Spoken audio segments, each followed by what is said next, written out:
one of the points that seems to me rather strange about those two bills, 2082 and 2159, is they both exempt fuels that are less than 1,000 years old, and so they're both going to promote biofuels, which is actually a problem because in many cases, biofuels are very energy inefficient in terms of the amount of energy it takes to generate the energy that's in the fuel. And if you're exempting them, then you're exempting, it seems to me, likely all of the regular fuels that are used to make the biofuels. So all of that carbon dioxide is going into the atmosphere from those, making those biofuels. So that, to me, doesn't make any sense. And they both, as David pointed out, neither of them addresses greenhouse gas emissions. They're both carbon dioxide focused.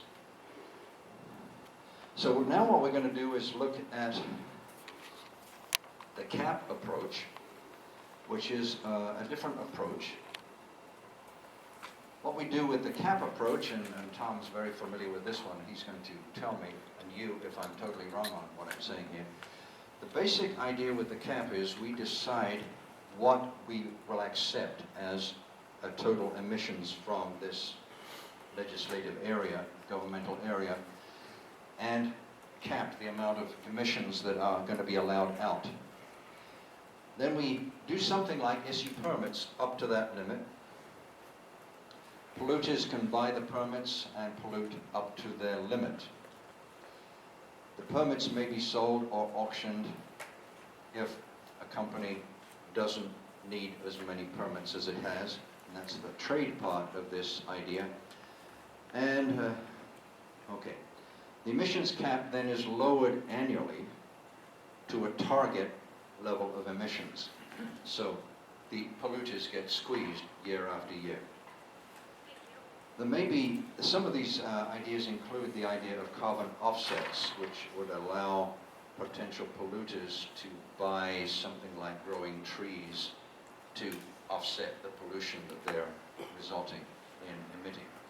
Our neighbors to the south, California, and to the north, Washington, have a cap approach in operation.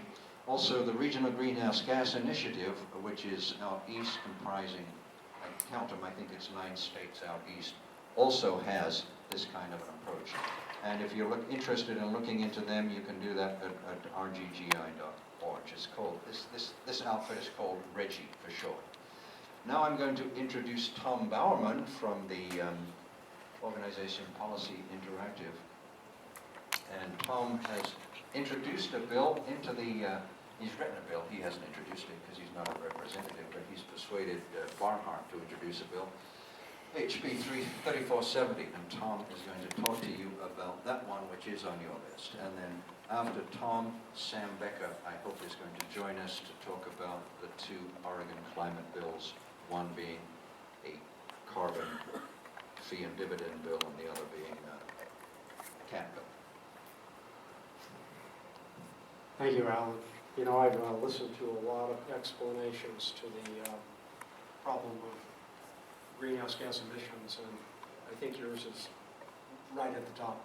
Thank you. I've heard some that are pretty lame too, so congratulations on that. It's nice to be here. I appreciate the invitation. As I was preparing to come down here, I thought that speak louder. So it's been about, I'm 68 years old, about to be 69. That means it was about 68 years ago I was last in downtown Medford. I was born here, and then I guess we were having too much fun. My parents moved us up to Eugene, you know, where we'd have to work or something like that. So anyway, that is a little history for me. Speaking of Eugene, today in the Register Guard was a guest opinion which is titled "The Only Real Political Issue is Climate Change." And he goes on to describe that in very explicit terms. And I'm not going to take the time to read the parts, but they're interesting, very forceful. It is coming up. You might think that the 18 bills that are in the legislature this session would be an indication that things are coming to a head. I'd like to think that were true, although One bill has been passed and signed by the governor, the Clean Fuels Renewal. It's only renewing what they did previously. The RTC library will be closing in 15 minutes. Thank you. Okay. We're okay. And Coal to Clean is going through the ringer right now. They're slugging it out. The other 16 bills are kind of bottled up, and we're trying to put some leverage on them so that we can work towards a comprehensive solution. Because the policies in the state of Oregon, quite frankly, are piecemeal. It's a little bit like creating a tree, and what we have is a couple of branches. And with the idea of some form of comprehensive measure, which we think there are at least 2 or 3 ones that can certainly move us in that direction, a comprehensive approach is to basically have the tree, which a couple of the branches that have been created can then be connected to, so that we have the whole structure. I want to go and just talk a little bit about the tax approach from my perspective, and I would say that 2 years ago, I was an advocate for a tax. And the reason for that is that it is intuitively understandable, and also because the European cap and trade system really has not worked as well as had been projected. And with those kind of concepts in mind, easy to understand, and cap not performing as well in Europe as they intended, I began looking, I should have introduced myself maybe a little more. I am a policy researcher. My original training is as an architect, and I practiced in architecture and construction and building for many years before I became a researcher. Now I have this small staff of 3 people, which we work on policy research, most fundamentally on the climate change agenda, but we go into lateral areas quite frequently for a variety of reasons. The research that we undertook in terms of CAP kind of identified several things that have already been mentioned here. And the first one is there are some constitutional barriers. And we've hired some experts to look at those barriers. And we think that they are, if not insurmountable, they're certainly going to be litigated if we bring a cap forward. That I could read you the constitutional clauses, but they're in fairly plain English. They are Article 9, Section 2, and Article 9, Section 3 in the Oregon Constitution. The first one has to do with transportation. A possible workaround to that is it allows a refund as permitted by law.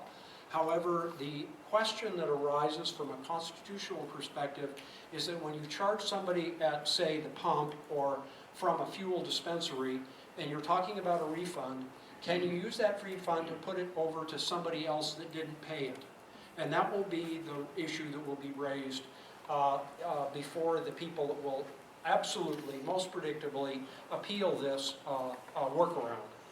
The Article 3 issue has to do with everything that's non-transportation fuel. So Article 2 is transportation, and it dictates that the expenditure shall be for roads and highways.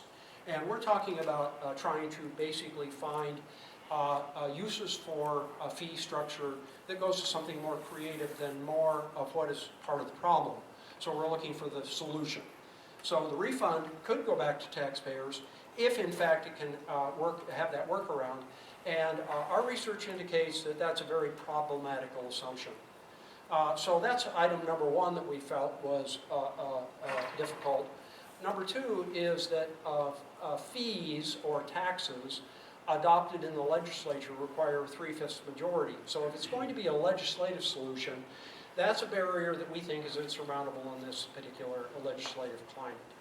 And so the solution there would be to do an initiative petition and get the people to pass that, and that has a heavy lift. And we think that that's also coupled to research that we've done in public opinion surveying with people, and we found that the people, when it came to taxing carbon we asked the question, taxing it at $1 a level per gallon equivalency to put it into their frame of reference, and that's in the area of about $100 a ton, or 25 cents a gallon, which is about $25 a ton. At 25 cents a gallon, we find that the public supports it at a level of agreement at 37%. And when we raise it up to $1 a gallon, that drops down to 10%. And so that indicates to us that there's a problem, probably from constitutional legislative barriers and public opinion support for that. And that's our concern. So let me reiterate from how I started it. That seems to me like a really good idea. But in terms of its opportunity to get accomplished, not so much. So that caused us to turn our attention to conversations with individuals that are working on this, and we're sharing that result. And finally, the conversation kind of rolls around, well, what the hell are we going to do? Well, how about a cap? Why don't we return to that? What example do we have to use to, because we don't like reinventing the wheel. We want to look at examples that are out there that we can basically use as best practices and work forward from those. So the California AB 32, which Alan has talked about, has come up. We've looked at it. They passed AB 32 in 2006. They've been at it for 9 years now. It is not considered essentially a revenue model, but in 2015 they're expecting to raise $2 billion from that model outside of what we would have to do in legislature with a 3/5 majority, because it's done by the administrative role rather than the legislative role. So we've been looking at AB 32, and this House Bill 3470, which I helped write, has really looked at that California model and mimics a lot of what we consider to be the best parts of it, puts a very distinct Oregon face on it, because Oregon has a particular administrative means by which activities occur, and so we've given it and we've also cut out some of the problematic areas, like giving the governor discretion to put his hands on it, which the governor did actually put his hands on. $500 million, borrowed $500 million from the fund, borrowed, you know how that goes. Maybe gets paid back this year with it, because 2014 was the first year where it really kicked in. First auction started to occur in 2013. 2014 phase, or they call Tier 1, that is the electric generation tier, came in. That raised $200 million, of which 25% was reserved for justice issues, for low-income support, to help ameliorate the effects of the consequences of the fees. And this year is projected to be, they say right now from the analysis, it's going to be over $2 billion.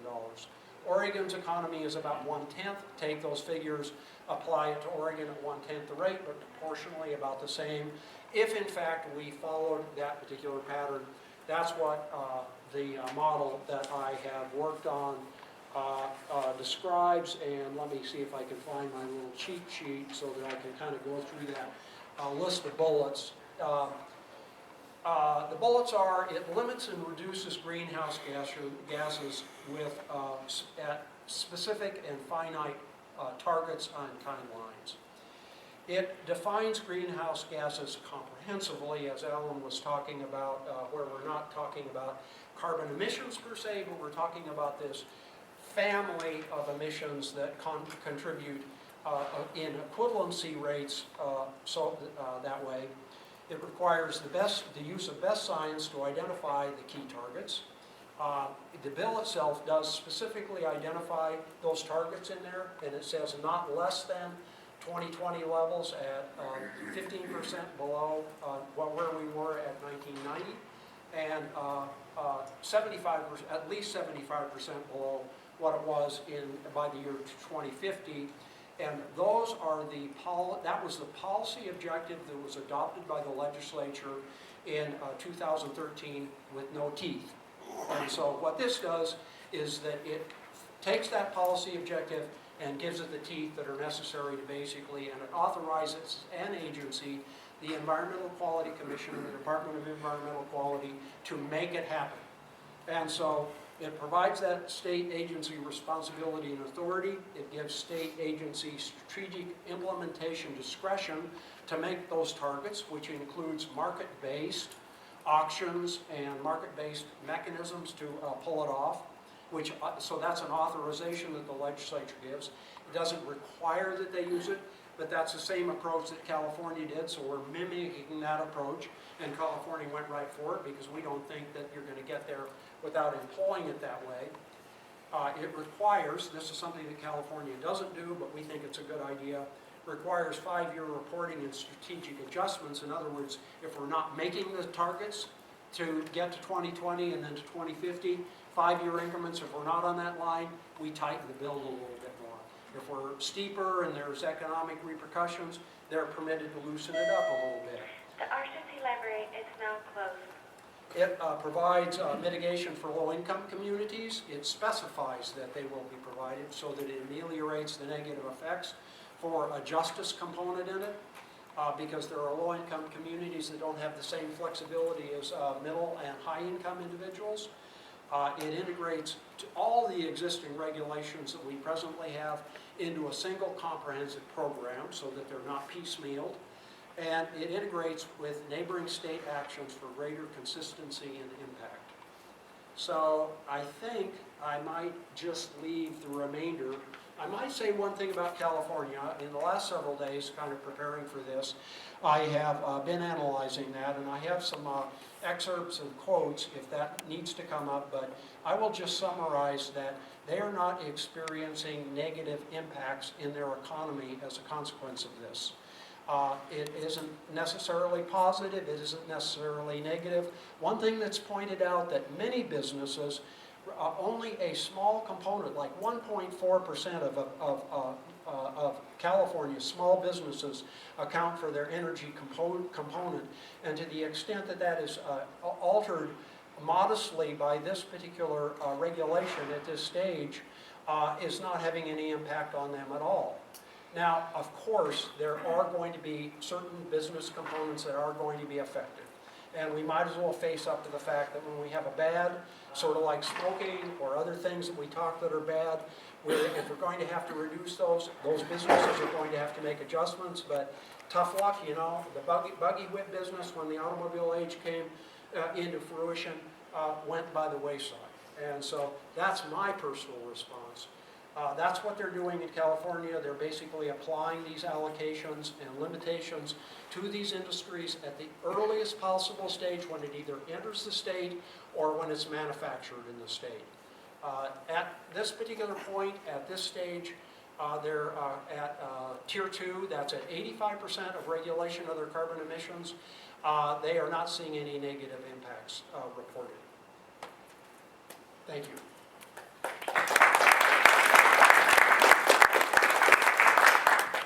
Thanks so much indeed, Tom. Sam, do you have a PowerPoint? Yeah, it's I shared it with you on Google